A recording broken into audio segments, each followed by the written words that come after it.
est 12h45, bonjour et bienvenue dans ce journal.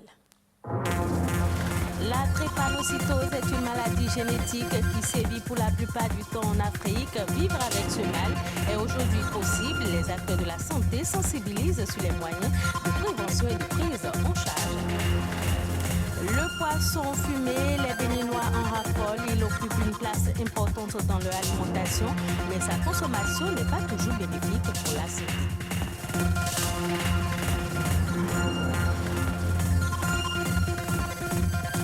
Économie sociale et solidaire, en avez-vous déjà entendu parler? C'est un secteur pourvoyeur de milliers d'emplois en France. Au Bénin, plusieurs entrepreneurs créent déjà de la richesse dans ce secteur en l'absence d'une loi. Les précisions dans un instant. C'est une maladie chronique négligée dont l'importance au regard de la santé dans le monde ne cesse de croître. La drépanocytose est une affection invalidante qui dure toute la vie.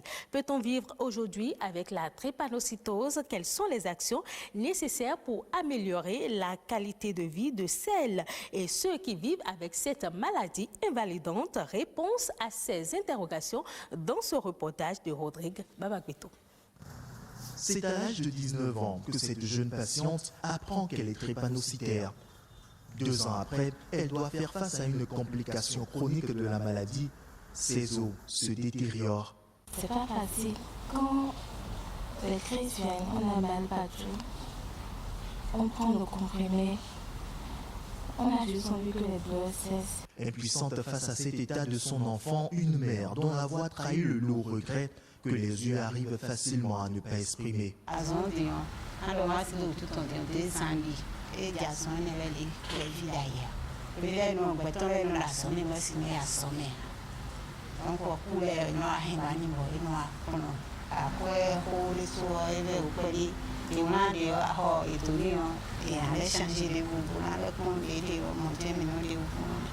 La patiente pourra bientôt recouvrir l'entièreté de ses os.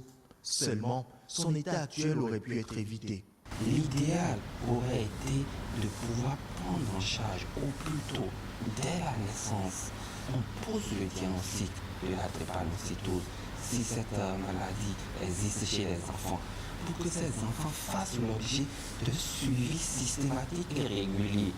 C'est seulement de cette façon qu'on peut prévenir la survenue des complications aiguës et éviter la survenue de ces complications chroniques. La prise en charge, elle reste aujourd'hui la meilleure solution si le drépanocytaire veut voir devant lui de meilleurs jours et se fait en fonction de l'état clinique du patient. Nous avons la prise en charge primaire qui concerne le style de vie que doit adopter le patient drépanocytaire, qui inclut les consultations trimestrielles, les contrôles trimestriels. Le patient est censé boire 3 litres d'eau plate par jour. Quand la crise est sévère, il nécessitera une hospitalisation, des antalgiques, une antibiothérapie qui est probabiliste selon le tableau clinique du patient. Dès lors que le malade accède aux soins, je pense qu'il pourra vivre comme tout le monde. Guérir de la drépanocytose est bien possible aujourd'hui grâce à la médecine. Il y a des possibilités d'aller faire ce qu'on appelle de l'allogreffe. Ça veut dire qu'on va remplacer la moelle osseuse du patient, de la personne qui est drépanocytaire, par une moelle osseuse d'une personne qui n'est pas drépanocytaire. Et ça se fait déjà. Ça se fait même au Nigeria à côté. Ça se fait au Maroc. Ce qui vient et qui est en cours et qui va révolutionner beaucoup cette maladie, c'est la transgénétique. Des opérations encore très coûteuses et très contraignantes. Pour les médecins, le seul rempart est de ne pas s'unir quand les deux conjoints ont une électrophorèse de type AS ou AC. On parle cette fois de l'impact du poisson fumé sur la santé. Le poisson fumé est un aliment omniprésent dans les plats et repas au Bénin. Apprécié pour sa saveur, sa consommation est ancrée dans les habitudes. Par contre, les conditions de fumage du poisson pourraient avoir des conséquences néfastes sur la santé humaine. Une réalité que bon nombre de consommateurs et les femmes qui s'adonnent à cette activité ignore. Les précisions dans ce reportage. Le poisson fumé est une source vitale d'alimentation et de revenus pour de nombreuses communautés côtières du Bénin. On estime aujourd'hui à 20 voire 30% les prises locales marines et d'eau douce qui sont consommées sous forme de poisson fumé. Un mets qui fait partie du plat quotidien des Béninois. Avec ces poissons fumés que vous voyez, je peux manger tous les repas que je désire. Nous mangeons ces poissons sans gêne. Il est conseillé de manger du poisson fumé. Si tu fumes bien le poisson, manger est un plaisir. Et pourtant, malgré sa saveur, ses bienfaits nutritionnels, son prix compétitif et sa durée de conservation, le poisson fumé représente un vrai problème de santé publique. On consomme tous généralement le poisson fumé et on ne sait pas forcément dans quelles conditions ça a été fait. On ne sait pas. On le voit au bord de la route, on pêche juste le poisson. Au vu de ce qu'on voit ici, je me dis que si le poisson est toujours fumé dans ces conditions, il aura forcément un impact négatif sur notre santé. À Placody, de nombreuses femmes s'adonnent au fumage de poisson. Ici, le poisson fumé est obtenu suivant des méthodes peu soucieuses de la préservation de la santé du consommateur et des fumeuses elles-mêmes. Nos yeux sont malades à cause de la fumée et de la chaleur intense. Nous souffrons du rhume et du paludisme.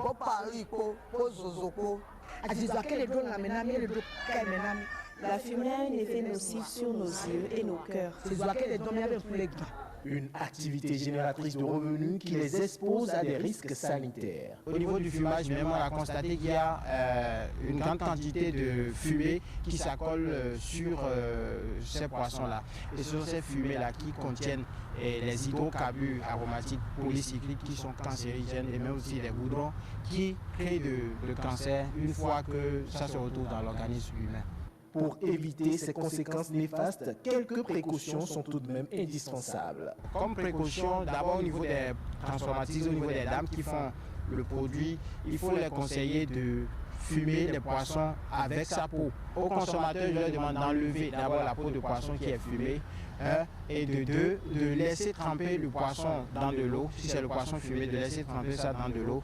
Ne serait-ce que quelques minutes, une dizaine de minutes. C'est vrai, ils vont perdre une partie de la valeur nutritive, mais l'eau va essayer d'évacuer aussi une partie de ces fumées qui seraient restées sur le poisson. L'amélioration du mode de fumage de poisson et l'encadrement de l'activité s'avèrent donc indispensables pour prévenir et atténuer les conséquences sanitaires sur les consommateurs. Coopératives, mutuelles, associations, fondations, ce sont là les acteurs de l'économie sociale solidaire. L'économie sociale et solidaire, c'est un secteur qui représente en France 2,4 millions de salariés, soit 14% de l'emploi salarié privé. Qu'en est-il au Bénin? Que comprendre par cette appellation? Existe-t-il une loi qui réglemente ce secteur?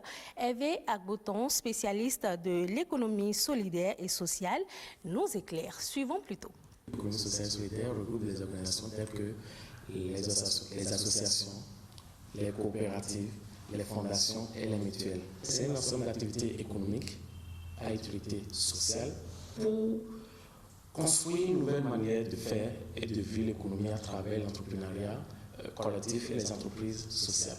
Il y a trois principes. Il s'agit alors de la lucrativité limitée. Cela ne veut pas dire que l'entreprise de l'économie sociale et solidaire n'est pas lucrative, mais une lucrativité réglementée.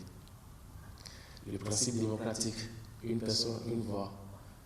Ce n'est pas parce que l'autre a apporté 10% dans la part sociale et l'autre 5% que leur voix ne soit pas égale. Non, dans l'économie sociale et solidaire, on prône une gouvernance démocratique. Et le troisième principe, c'est le principe de réserve impartageable, de l'obligation de constituer une réserve impartageable. Au Bénin, il n'existe pas encore une loi qui définit, qui régit l'économie sociale et solidaire. Le Sénégal est déjà très avancé dans l'économie sociale et solidaire. Une loi est en cours d'être adoptée au Sénégal. En France, n'en parlons pas. En France, aujourd'hui, c'est plus de 2 millions d'emplois qui ont été créés par l'économie sociale et solidaire. Ça, c'est une statistique de 2014. Et plus de 200 000 entreprises de l'économie sociale et solidaire en France. Vous voyez donc, l'importance de cette économie n'est pas négligeable. Mais pour pouvoir maximiser, et pour que désormais il y ait des rapports et accompagner aussi surtout ces entreprises solidaires, il faut une loi qui puisse organiser, recadrer un peu tout ça. Suivons à présent Eco-Inter, une compilation des informations qui ont fait l'objet de l'actualité au niveau international.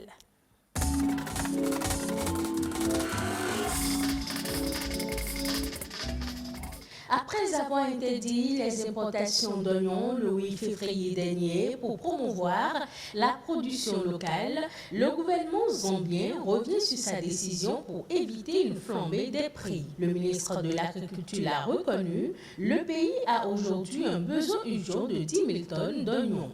Cette quantité devrait répondre à 3 mois de consommation selon l'Association des négociants zambiens en fruits et légumes. L'Union nationale des agriculteurs de Zambie, qui considère que les importations relèvent du sabotage économique et qui naturellement avait salué les restrictions, relativise aujourd'hui la volte-face des autorités. La Zambie est aujourd'hui dépendante de l'Afrique du Sud, son grand voisin et fournisseur principal de produits agricoles. Le Fonds monétaire international projette de tasser les plus riches. Alors que la reprise économique mondiale se profile, l'institution monétaire envisage de faire payer provisoirement plus d'impôts aux ménages et aux entreprises qui se sont enrichies pendant la pandémie du coronavirus.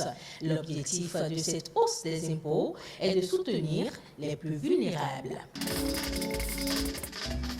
Pendant ce temps, les ministres des Finances et les banquiers centraux des pays du G20 demandent au FMI d'augmenter son aide aux pays les plus vulnérables frappés par la pandémie. À travers un communiqué publié à l'issue d'une réunion présidée par l'Italie, les puissances des 20 pays les plus développés du monde suggèrent un montant de près de 400 000 milliards de francs CFA sous forme d'une nouvelle émission de droits de tirage spéciaux.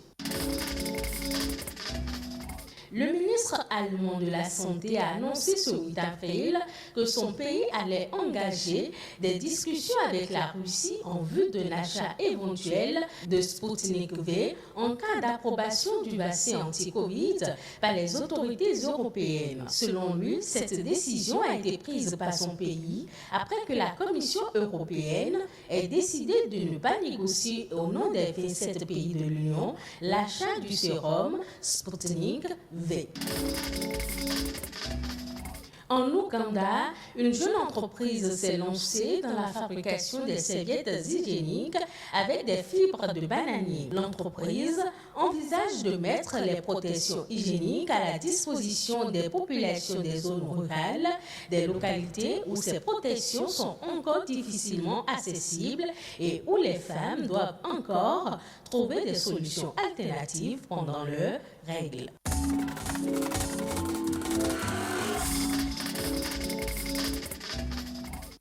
La dette publique du Cameroun a augmenté de plus de 4 milliards de francs CFA entre 2016 et 2020 selon les données provisoires de la Caisse autonome d'amortissement. Cette enveloppe est en hausse de 5,6% en glissement annuel. L'institution en charge de la gestion et du suivi de la dette publique au Cameroun explique cette augmentation par les décaissements obtenus du Fonds monétaire international au titre de la facilité de crédit rapide en lien avec la lutte contre le coronavirus, la prise en compte de nouvelles conventions de dette intérieure et les émissions plus prononcées des titres publics par l'État.